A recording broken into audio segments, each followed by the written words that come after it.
మరుజన్మనిచ్చేది అమ్మే అని ఒక ఆర్టికల్ రాశారు, ఒక న్యూస్ రాశారు ఈనాడులో.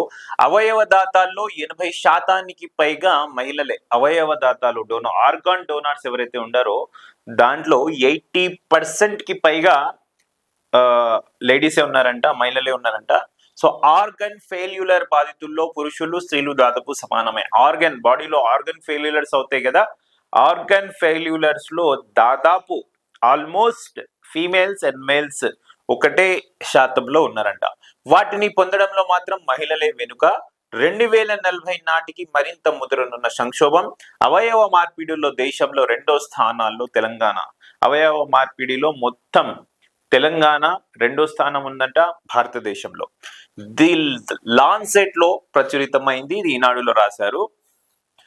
అమ్మ ప్రేమను కొలవలేం, వెలగట్టలేం. పురిటి నొప్పులు భరించి పిల్లలకు జన్మనివ్వడంతో పాటు కంటి రెప్పలా పెంచి పెద్ద చేసే అమ్మ రుణాన్ని ఎన్నటికీ తీర్చుకోలేం. జీవితంలో ఏ దశలో ఏ అవసరం వచ్చినా మొదట గుర్తొచ్చేది అమ్మే. మరుజన్మనిచ్చే అవయవ దానంలోనూ అమ్మదే అగ్రస్థానమని వైద్య నివేదికలు చెబుతున్నాయి.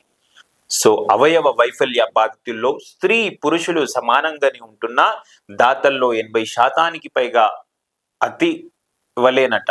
అందులోనూ ముందుంది అమ్మే, తర్వాత భార్య, అక్క చెల్లెలున్నారని ఈ అధ్యయన సారాంశం చెప్పిందంట. సో మరుజన్మనిచ్చేది అమ్మే అనే ఆర్టికల్ తో మంచిగా రాశారు ఈనాడులో.